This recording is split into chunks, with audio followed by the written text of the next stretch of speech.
ये हमारे ऊपर ये जो अज़ाब है दोनों के साथ अपनी तौर पर इक़दाम भी करें। अस्सलाम वालेकुम नाज़रीन, मैं हूं फ़ज़ील अहमद और आप देख रहे हैं रिपोर्टर्स डायरी। आज हम बात करेंगे हुकूमत की जानिब से जो 50 लाख घर बनाकर देने का वादा किया गया, क्या वो वादा पूरा हुआ? और कंस्ट्रक्शन के कारोबार को जो इंडस्ट्री का दर्जा देने का एक वादा किया गया, क्या आज के दौर में कंस्ट्रक्शन का कारोबार जारी रखना आसान है या फिर मिडल तबका जो है वो अपने लिए अपनी छत बना सकता है या नहीं? इसी पर शहरियों से और कारोबारी अफराद से गुफ्तगू करेंगे, तो आइए।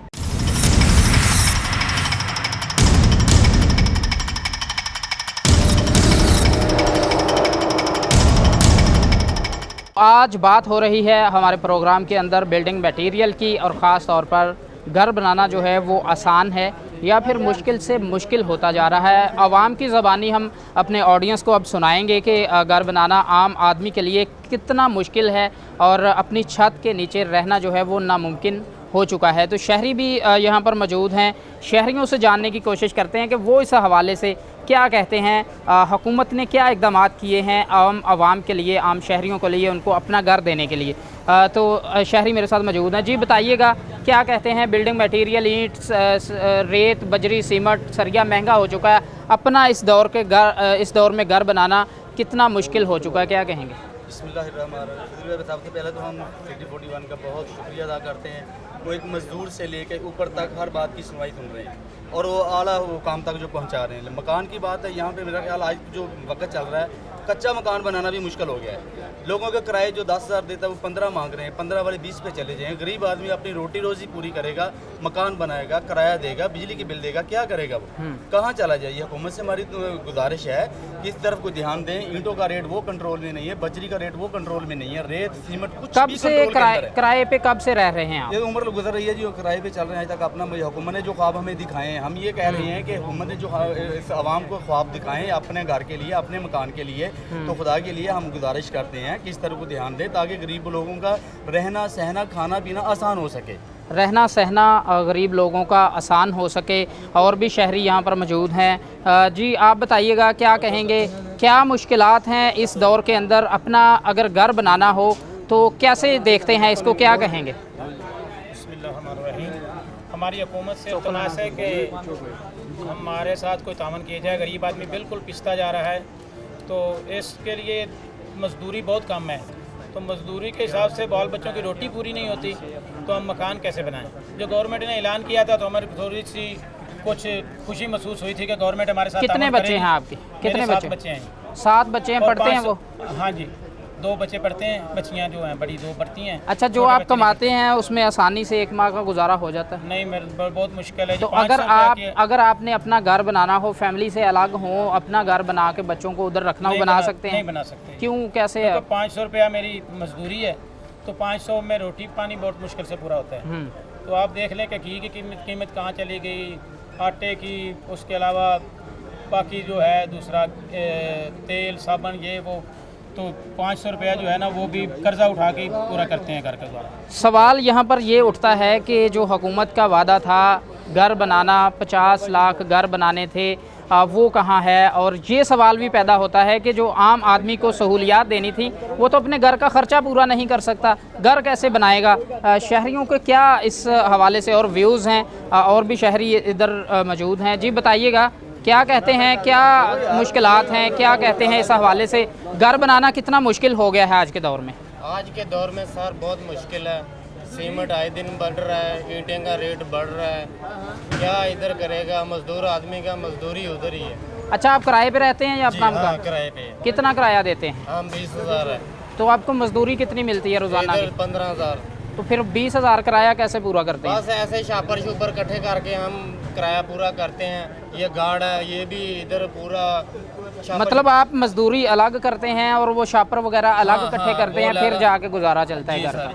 तो आपका घर किराए का है, क्या ये नहीं कभी सोचा कि अपना घर बनाएंगे, अपने बच्चों को अपनी छत देंगे? ऊपर वाला अल्लाह देगा ना तो फिर बना लेंगे। इस दौर में नहीं बन सकता? नहीं क्या बन सकता है? क्यों? खान साहब की गवर्नमेंट में नहीं बनेगा। आप शादीशुदा हैं? जी। कितने बच्चे हैं आपके? 5 बच्चे हैं। वो पढ़ते हैं? जी। उनके तालीम के अखराजात? छोटे हैं, अभी छोटे हैं। अच्छा, तो उनके लिए घर बनाना एक आपका ख्वाब नहीं है? मुश्किल है ना सर, इधर आए दिन महंगाई हो रहा है, 1 महीने बाद तो महंगाई हो रहा है।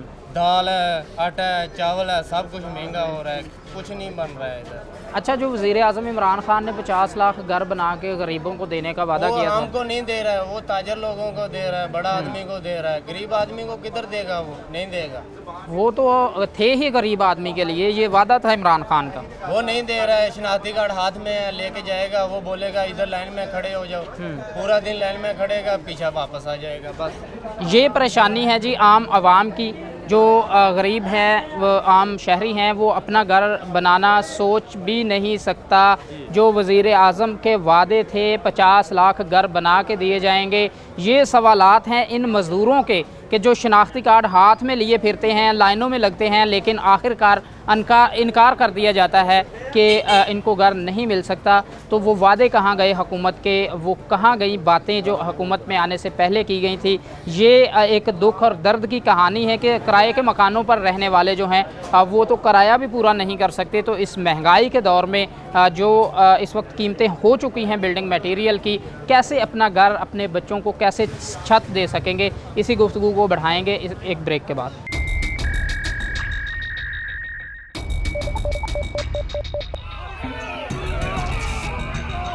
भाइयों वो तो जरूरी है, हमारे ऊपर ये जो अज़ाब है हंगामी दोनों के साथ अपने तौर पर इक़दाम भी करें।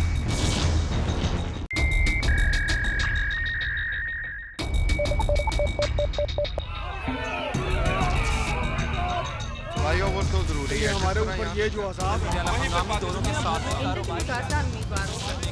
तौर पर इक़दाम भी करें।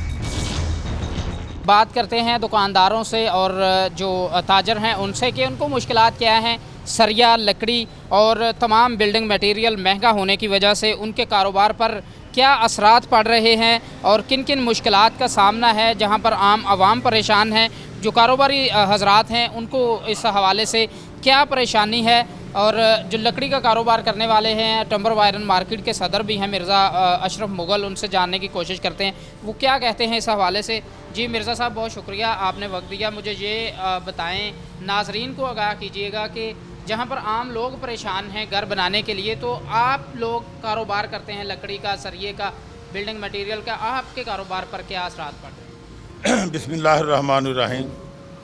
कफील भाई, बात तो ये है कि महंगाई ने हर इंसान को परेशान कर दिया है। मज़दूर से लेकर ताजर, तो हम तो सफेदपोश लोग हैं, रोज़ाना कमाते हैं, रोज़ाना खाते हैं।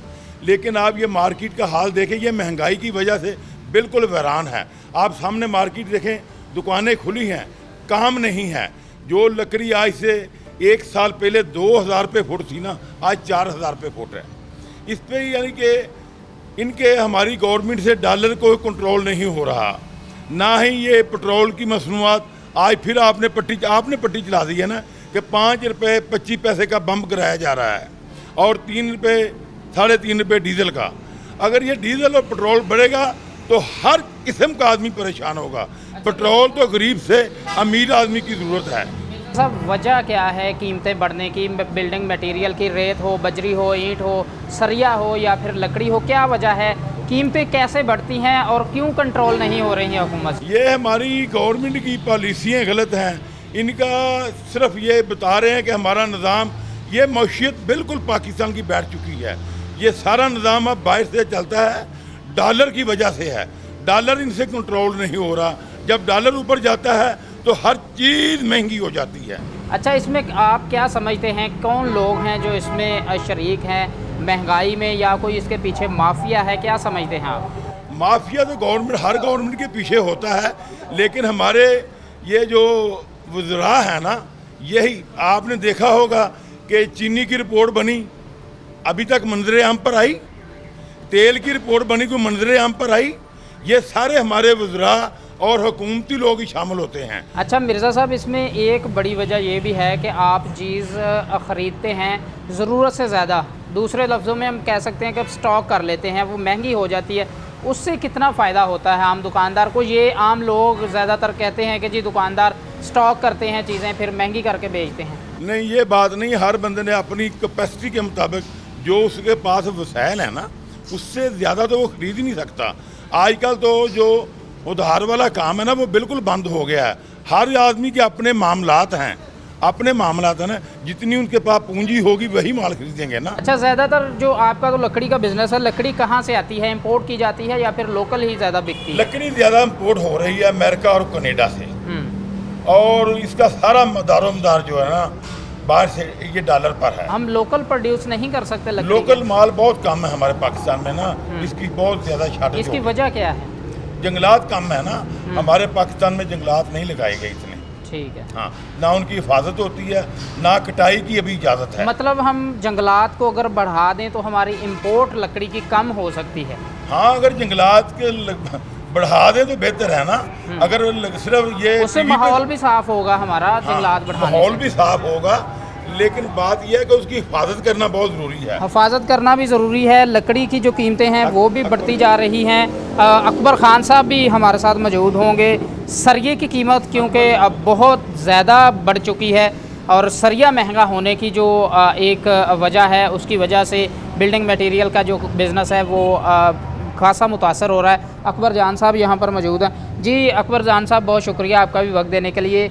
बताइएगा नाजरीन को कि सरिये का जो बिज़नेस है वो महंगा होने से आमतौर पर समझा जाता है कि दुकानदार को फ़ायदा हो रहा है चीज़ें महंगी होने की वजह से, आप क्या समझते हैं? बिस्मिल्लाहिर्रहमानिर्रहीम।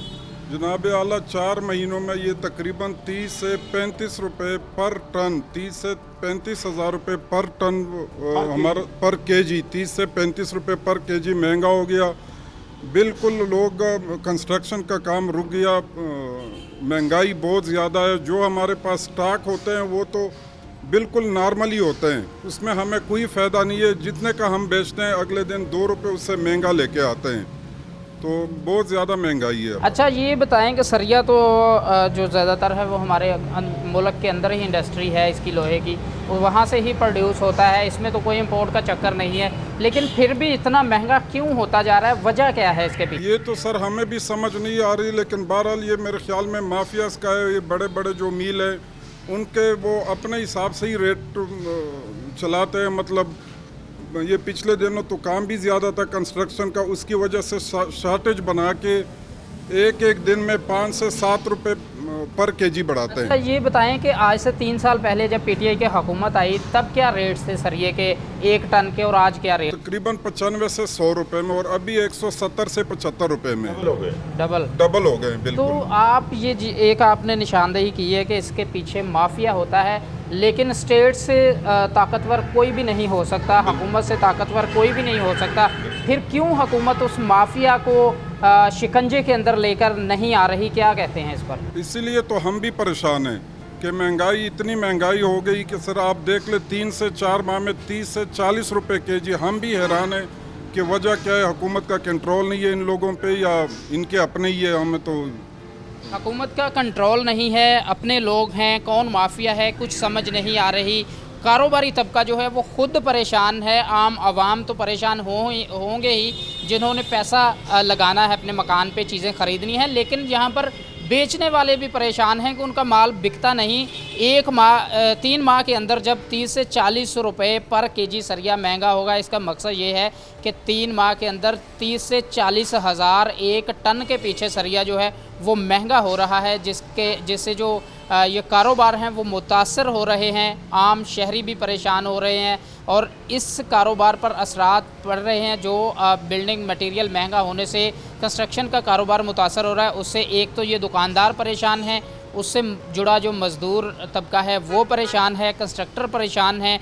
तमाम तर जो सूरत हाल है वो सिर्फ़ और सिर्फ बिल्डिंग मटेरियल महंगा होने की वजह से बिगड़ती जा रही है, जिस पर जो दुकानदार हैं उनका भी शदीद रद्द-ए-अमल है कि हुकूमत को इस पर कंट्रोल करना होगा और इस इंडस्ट्री को जो इंडस्ट्री का दर्जा देना था इस शोबे को, वो कहीं भी नज़र नहीं आ रहा। लिहाजा हुकूमत को होश के नाखून लेने की ज़रूरत है और कारोबारी तबके को रिलीफ़ देने की ज़रूरत है, आम आवाम को रिलीफ़ देने की ज़रूरत है।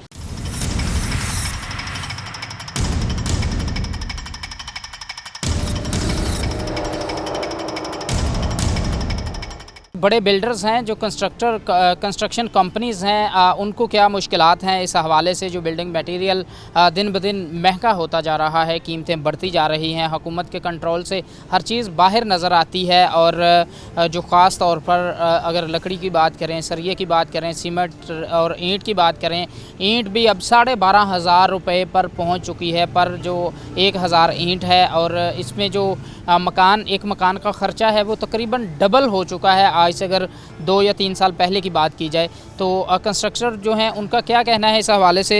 चौधरी कदूस मेरे साथ मौजूद होंगे, उनसे पूछते हैं वो क्या कहते हैं इस हवाले से। जी चौधरी साहब, बहुत शुक्रिया आपका वक्त देने के लिए। नाजरीन को ये बताइएगा कि जहाँ पर आम आवाम परेशान है, वहाँ पर जो कंस्ट्रक्टर हैं उनको क्या मुश्किलात हैं बिल्डिंग मटीरियल महंगा होने की वजह से, और क्या वजह आप समझते हैं कि बिल्डिंग मटीरियल जो है उनकी कीमतें कंट्रोल नहीं हो रही हैं हुकूमत से। बिस्मिल्लाहिर्रहमानिर्रहीम। करोड़ों सलाम नबी पाक सल्लल्लाहु अलैहि वसल्लम पे। बहुत मेहरबानी, मैं अप्रिशिएट करता हूँ सिटी 41 को कि हमेशा आवाम की आवाज़ उन्होंने बुलंद की है। हम अगर कॉन्ट्रैक्टर या बिल्डर अगर बड़े थे भी या हैं भी, तो उसका ये है कि बिल्कुल कीमतें जो बिल्डिंग मटेरियल की हैं, जो कि एक माफिया टाइप, कोई बग़ैर किसी वजह के सरिया महंगा, ईंटें महंगी, लकड़ी महंगी। आप देखें कंपटीशन का दौर है, अगर हम कोई बिल्डर हैं या हम अपना बना रहे हैं या लोगों का बना रहे हैं, हम तो बिल्कुल तबाही के कंधे पे आ गए, तबाही के एंड हो चुका है। और हमारा कारोबार जो कंस्ट्रक्शन का है वो बिल्कुल तबाही के दहाने पे है, नंबर 1। अच्छा चौर साहब, जो 50 लाख घर बनाने का वादा किया गया हुकूमत की जानिब से, उससे जो इंडस्ट्रीज़ उसमें मर्ज होनी थी, 47 के करीब इंडस्ट्रीज़ हैं जो कंस्ट्रक्टर के कारोबार से वाबस्ता हैं। क्या समझते हैं, एक तो वो जो गरीब आस लगाए बैठे थे कि हुकूमत 50 लाख घर बनाएगी, वो भी अब नाउम्मीद होते नज़र आ रहे हैं। दूसरा, वो इंडस्ट्री जो है वो भी तबाह होना शुरू हो जाएगी अगर ये कारोबार ठप हो गया। अगर ये आपकी बात बिल्कुल दुरुस्त है कि अगर हुकूमत ने तवज्जो ना दी इस बात पे, ये जो जाली या माफिया टाइप कीमतें बढ़ गई हैं बिल्डिंग मटेरियल की, जो 50 लाख का वादा था वो तो एक वादा क्या, ख्वाब ख़त्म हो गया। उस वादे को हुकूमत के वादे को पूरा करने के लिए सारे दोस्त अवाम जो थे वो तैयार थे। और तकरीबन मैं फैसलाबाद की हद तक बात बता दूं कि 70% जो लोग हैं वो किराए के मकानों में रहते हैं, 30% जो है वो अपने मकानों में रहते हैं। पाकिस्तान लेवल पे 87% किराए पे रहते हैं। हम आम जो आवाम थी जो स्टेप लेना चाह रही थी और जो 50 लाख मकानों के ख्वाब में थी कि हम अपने मकानों में जाएंगे, वो बिल्कुल ख़त्म हो गया है।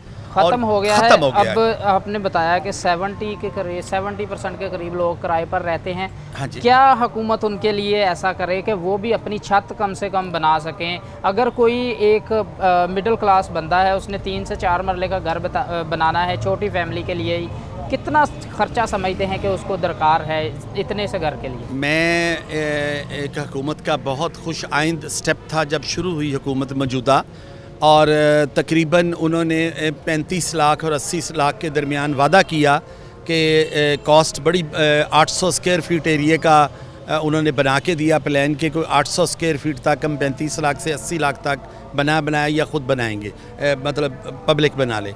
लेकिन बिल्कुल वो चैप्टर बंद हो गया, ख़त्म हो गया। ना 35 लाख में, देखो 2 मरले के 2.5 मरले के सिर्फ घर में कम से कम 2 कमरे तो हों, 2 कमरे हों, वो 35 लाख में बन ही नहीं सकते कि भी पहले दरमियानी सी जगह ख़रीदें और दरमियानी सी कंस्ट्रक्शन करें और अपना सर छुपाएं। लोग दे के किराए दे के फैसलाबाद, मतलब अपना घर बनाना तो एक ख्वाब ख़त्म हो गया। अच्छा, जो यूरोपियन कंट्रीज़ की अगर हम बात करें तो वहाँ पर डाउन टाउन्स का जो एक सिस्टम है, या फिर बड़ी बड़ी बिल्डिंग्स बनाकर लोगों को वहाँ पर रहाइश पजीर होते हैं लोग, उसको कैसे देखते हैं? क्या पाकिस्तान के अंदर ऐसा मुमकिन हो सकता है? नहीं।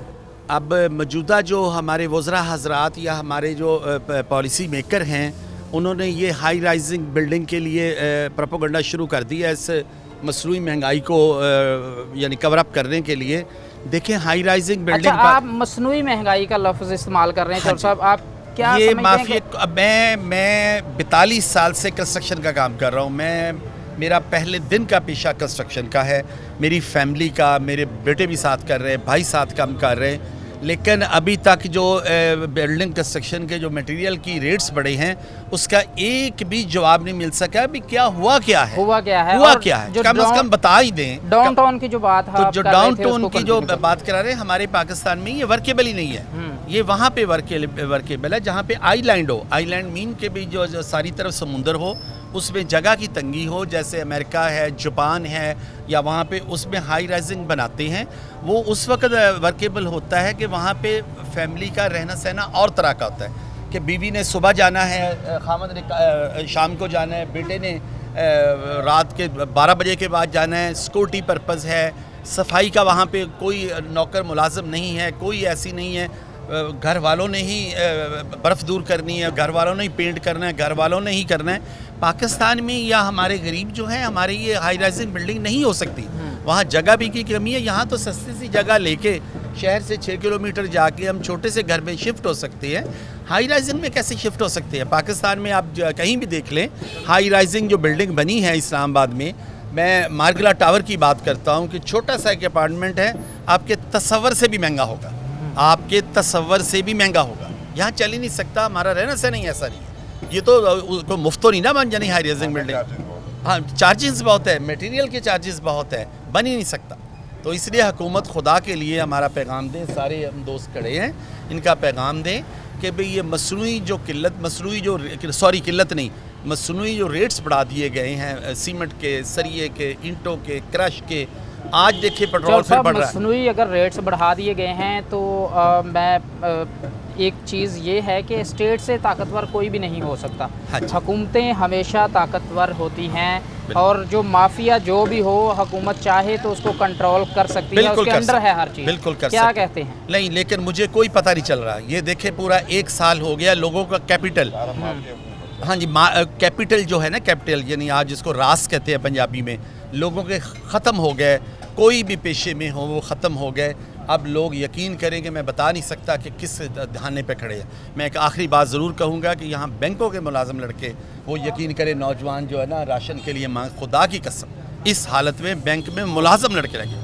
इसी तरह हम कारोबारी जो बंदे हैं, छोटे हैं या बड़े हैं, हमारी जो कैपिटल जिसको रास कहते हैं वो भी खींच के ले गया मसनूई महंगाई। मसनूई महंगाई जो है वो हर चीज़ जो है उसको खींच कर ले गई है। कारोबारी तबका हो, आम आवाम हो, सबसे बात हुई, सभी का ये जो अपनी मजबूरियां हैं वो ज़ाहिर की गई हैं, लेकिन हुकूमत जो है वो महंगाई को कंट्रोल करने में बिल्कुल नाकाम नज़र आ रही है। बिल्डिंग मटेरियल जो है ये महंगा होने की वजह से जब कंस्ट्रक्शन का कारोबार है वो मुतासर होता है, तो इससे 47 के करीब जो इंडस्ट्रीज़ हैं वो मुतासर हो रही हैं, और 47 के करीब इंडस्ट्री के मुतासर होने का उसकी आप कह सकते हैं कि उससे जो वाबस्ता मज़दूर तबका है वो बेरोज़गार होगा। और 47 इंडस्ट्री में अगर 50,000 के करीब भी मज़दूर हों, एक ये आईडीए के मुताबिक मैं सिर्फ बात कर रहा हूँ कि 50,000 अगर मज़दूर बेरोज़गार होंगे तो इसका मकसद ये है कि 50,000 ख़ानदानों को बेरोज़गार कर दिया गया है। लिहाजा हुकूमत को इस हवाले से सोचना होगा, कोई हिकमत अमली तैयार करनी होगी कि इन कीमतों को कैसे कंट्रोल करना है और कैसे इस इंडस्ट्री को जो वादा किया गया था कि इस कारोबार को, कंस्ट्रक्शन के कारोबार को इंडस्ट्री का दर्जा देना है, इससे वाबस्ता जो अफराद हैं, कारोबारी वो तबका हो या फिर मज़दूर हो, मिस्त्री हो, जो भी है, उसको कैसे ऊपर लेकर आना है। वज़ीर-ए-आज़म इमरान खान का हमेशा से हर बयान में यही मौक़िफ़ होता है कि हमने नीचे से लोगों को ऊपर लेकर आना है। लेकिन यहाँ पर सवाल ये उठता है कि अगर नीचे वालों को ऊपर लेकर आना है तो क्या ऐसे ही महंगाई बढ़ने से वो ऊपर आएंगे या फिर उनको कोई हिकमत अमली से ऊपर लेकर आना होगा।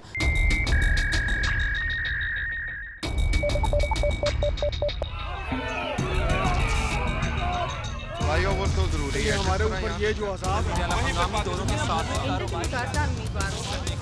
तौर पर इक़दाम भी करें।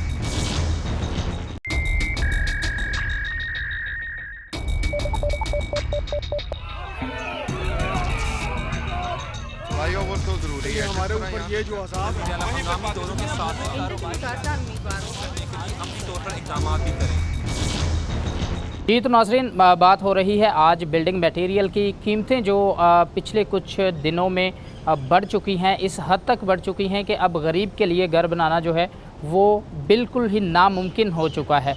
और ये कीमतें जो हैं वो किस हद तक बढ़ चुकी हैं, इससे कंस्ट्रक्शन का कारोबार जो है वो कितना मुतासर हो रहा है, कंस्ट्रक्टर जो हैं उनको क्या मुश्किलात हैं, आवाम जो हैं वो तो परेशान हैं ही, गरीब तबका तो सोचे भी ना घर बनाने का, मिडिल क्लास जो लोग हैं वो भी घर बनाने के लिए नहीं सोच रहे कि इतना पैसा कैसे लेकर आएँ। लेकिन जो कारोबारी तबका है, जो कंस्ट्रक्शन का जिनका कारोबार था, मुलाजमीन उन्होंने रखे थे, ऑफिस बड़े बड़े बनाए थे, उनको क्या मुश्किलात पेश आ रही हैं बिल्डिंग मटीरियल महंगा होने की वजह से। मरूफ कंस्ट्रक्टर हैं फैसलाबाद के यासीन कसाना, उनसे हम बात करते हैं, जानने की कोशिश करते हैं कि आखिर वजह क्या है कि अशिया खुर्दनोश तो महंगी हैं ही, वो तो आलमी जो महंगाई है उसका रोना रोया जाता है। हुकूमत भी कहती है कि पूरी दुनिया में महंगाई हो रही है, लेकिन सीमेंट, रेत, बजरी, ईंट, सरिया ख़ास तौर पर जो है वो इतना महंगा हो चुका है कि कंस्ट्रक्टर जो हैं वो भी परेशान हैं। यासीन कसाना साहब हैं। जी सर, बहुत शुक्रिया आपका वक्त देने के लिए। ये बताइएगा नाजरीन को कि आखिर वजह क्या है कि जो कीमतें सरिये की, ईंट की, बजरी की बढ़ती जा रही हैं, क्या कहते हैं इस हवाले से? बिस्मिल्लाहिर्रहमानिर्रहीम जी, सबसे पहले तो 41 चैनल का शुक्रिया कि आप हमेशा जो है वो लोगों के जो हकीकी मसाइल हैं उसके लिए हमें मौका देते हैं। कंस्ट्रक्शन इंडस्ट्री जो है वो हमारे मुल्क में एक रीढ़ की हैसियत रखती है, उसकी वजह से 47 जो है वो इंडस्ट्रियाँ चलती हैं। तो आप लोगों के सामने है कि जब ये गवर्नमेंट आई थी तो इन्होंने ये बात कही थी कि हम कंस्ट्रक्शन की इंडस्ट्री को चलाने के लिए इसको इंडस्ट्री का दर्जा देंगे और इसके साथ साथ जो है वो हम वो सहूलतें लेकर आएंगे जिसकी वजह से हम 50 लाख घर बना के लोगों को देंगे। मगर हुआ ये कि जो घर आज से 3 साल पहले 1200-1400 रुपये पर स्क्वायर बनता था, आज वो 3200 से लेकर 3500 रुपये पर स्क्वायर फुट तक पहुंच चुका है, जो कि विद मटीरियल अब एक आम आदमी के लिए, गरीब आदमी के लिए घर तो पहले ही बहुत मुश्किल था, मगर एक आस मिली थी कि बैंकों से लोन मिलेगा, बैंकों से पैसे मिलेंगे जिसकी वजह से हम घर बनाने में कामयाब हो जाएंगे। मगर हुआ ये कि ना तो बैंकों से लोन मिल सका, ना महंगाई पे कंट्रोल किया जा सका, ना ही कोई चेक एंड बैलेंस रखा गया। मैंने अभी आपको बताया कि 4 माह पहले एक प्रोजेक्ट स्टार्ट किया जिसके ऊपर 140 रुपये केजी से स्टील की ख़रीद की, मगर आज जो है वो 185 और 190 रुपये पर केजी स्टील पहुंच गया है। मुझे बता दें कि कंस्ट्रक्शन कंपनी किस तरह बर्दाश्त कर सकती है कि वो 40% सरिये के अंदर इजाफे का मतलब ये है कि पूरी बिल्डिंग में 40% का इजाफा, यानी कि जो बिल्डिंग 1 करोड़ रुपए की बन रही थी वो हमें 1 करोड़ 40 लाख में पड़ रही है। अच्छा सर, ये बताएं कि जो सरिये की कीमत है वो 2018 के अंदर जो कीमत थी वो 90,000 एक टन की कीमत थी, जो आज 1,85,000 से 1,90,000 पर टन पर पहुंच चुकी है। इसकी वजह क्या है, आप क्या समझते हैं? ये माफिया है या फिर हुकूमत से कंट्रोल नहीं हो रहा, या फिर ये जेन्युइन कीमतें जो हैं वो बढ़ रही हैं? देखिए जी, मैंने बहुत दफ़ा पहले भी बताया है कि हमारे मुल्क में इक़्तिदार में जो हुक्मरान आते हैं या जो ब्यूरोक्रेसी के अहदेदार होते हैं उनका कोई चेक एंड बैलेंस नहीं होता, उनको कोई टेक्निकली नो हो नहीं होता। मिसाल के तौर पर आज जो है 3 मरले का घर जब ये गवर्नमेंट आई थी तो उस वक्त जो है वो एक आम आदमी के लिए तकरीबन 15 से 16 लाख रुपए में एक घर बनता था, मगर जो आज घर 32 से 34 लाख रुपए की कंस्ट्रक्शन में चला गया है। एक अच्छे शहर में अगर हम एक 3 मरले का प्लाट लेते हैं तो वो 40 से 45 लाख। अच्छा सर, ये जो आपने अभी कैलकुलेशन की है, कैलकुलेटर आपने हाथ में पकड़ा है और पूरे फिगर से आप जो है बात बता रहे हैं, इसमें कोई अभाम नहीं है। ये कितनी देर पहले की बात है कि जो 15 लाख रुपए एक जगह 3 मरल पे खर्चा आता था मकान बनाने के लिए और अब 32 से 35 लाख रुपए? ये तो मैं कहूँगा कि तकरीबन 1 साल में इतना कुछ इजाफा हो गया कि ये 1 साल पहले ये सूरत हाल थी और आज 1 साल के अंदर अंदर तकरीबन कीमतें डबल होने की तरफ जा रही हैं। और जो सबसे बड़ा अलमिया है वो ये है कि ये कीमतें रुकने का नाम नहीं ले रही। मिसाल के तौर पर आप गंदम की कीमत अनाउंस करते हैं, आप चीनी की कीमत अनाउंस करते हैं, आप तेल का रेट मुकर्रर करते हैं, तो क्यों नहीं आप ईंट का रेट मुकर्रर करते, क्यों नहीं आप सीमेंट का रेट मुकर्रर करते, क्यों नहीं आप सरिये का रेट मुकर्रर करते? आज सरिया जहां पहुंचने जा रहा है बहुत जल्द ये 200 रुपये पर केजी पे चला जाएगा, यानी कि 100% इजाफा विद इन फ्यू मंथ हो गया। जो चीज़ 15 लाख में बनती थी वो 30-32 लाख में चली गई। अच्छा सर, गरीब को तो आप छोड़ ही दें, गरीब तो मर रहा है, उससे तो अपने बच्चों का पेट नहीं पाला जा रहा, 2 वक्त का खाना पूरा नहीं हो रहा उससे। अगर मिडिल क्लास तबके ने 3 मरले का आज के दौर में घर बनाना हो, प्लॉट उसने ख़रीदना है, ख़रीद के उसके कंस्ट्रक्शन करनी है, कितना ख़र्चा उसको दरकार है इसके लिए? 3 मरले का घर एक मिडिल क्लास आदमी ने जो बनाना है, आज फैसलाबाद में वो 80 लाख से लेकर 90 लाख रुपए का एक घर मिलता है और उस पर इतनी ही लागत तकरीबन आ जाती है।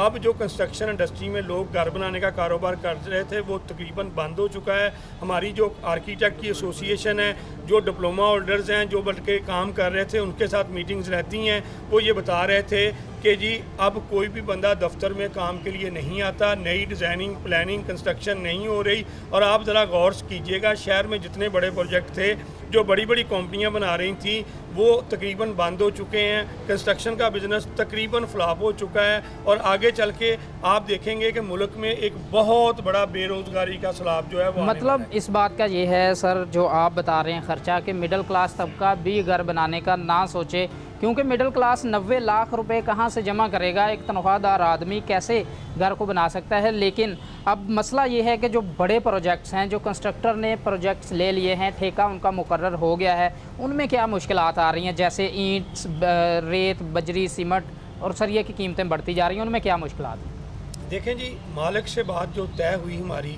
वो तकरीबन आप कह लें कि जी अगर फ़र्ज़ करें वो 1 करोड़ रुपए के मकान बनाने का ठेका तय हुआ था, उसमें लामाला हमारी कंपनी का मुनाफा भी मौजूद था, सारा कुछ था। मगर वही मकान आज के रेट्स, आज का सीमेंट का रेट जो कि 675, 80, 90 रुपए की तरफ जा रहा है, आज का सरिया रेट जो 175 से 190, 95 रुपए हो चुका है।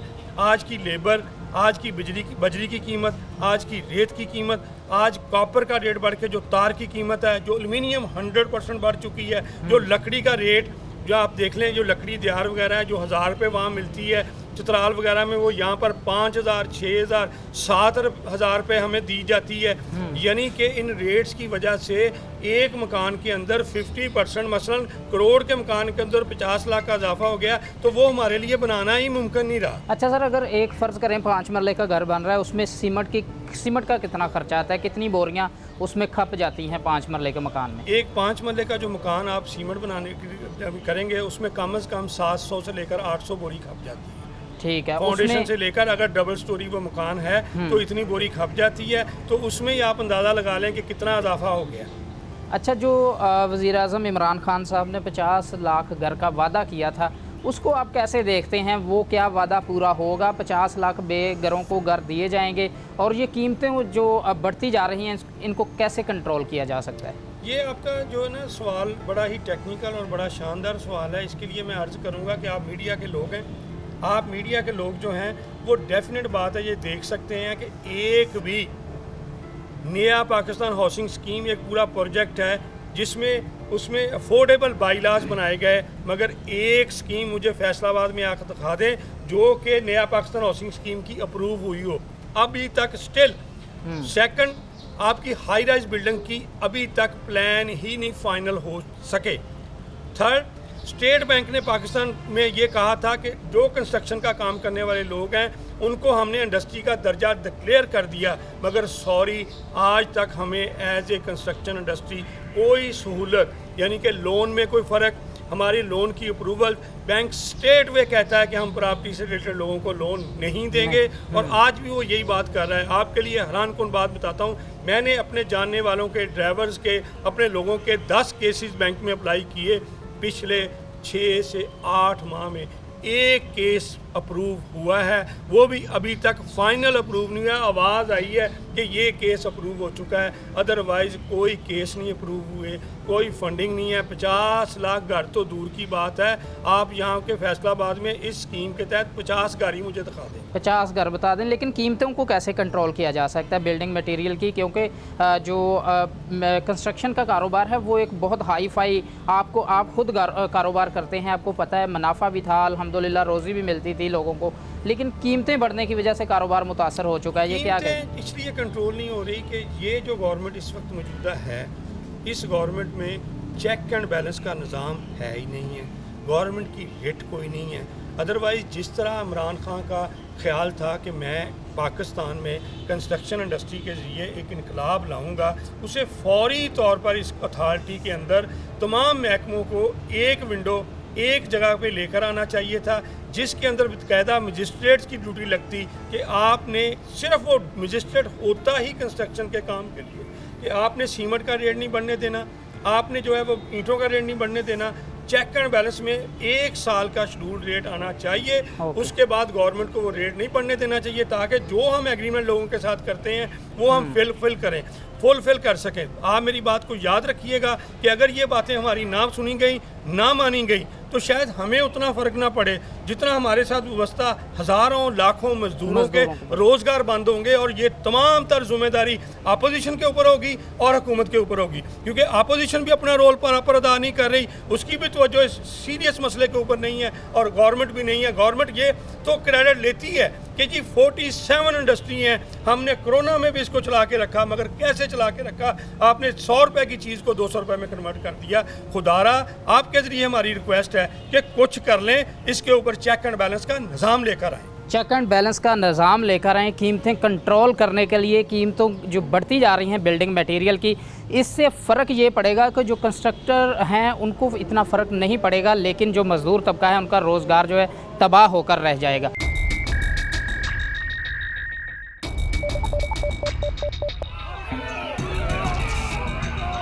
भाई वो तो ज़रूरी है, हमारे ऊपर ये जो अज़ाब है दोनों के साथ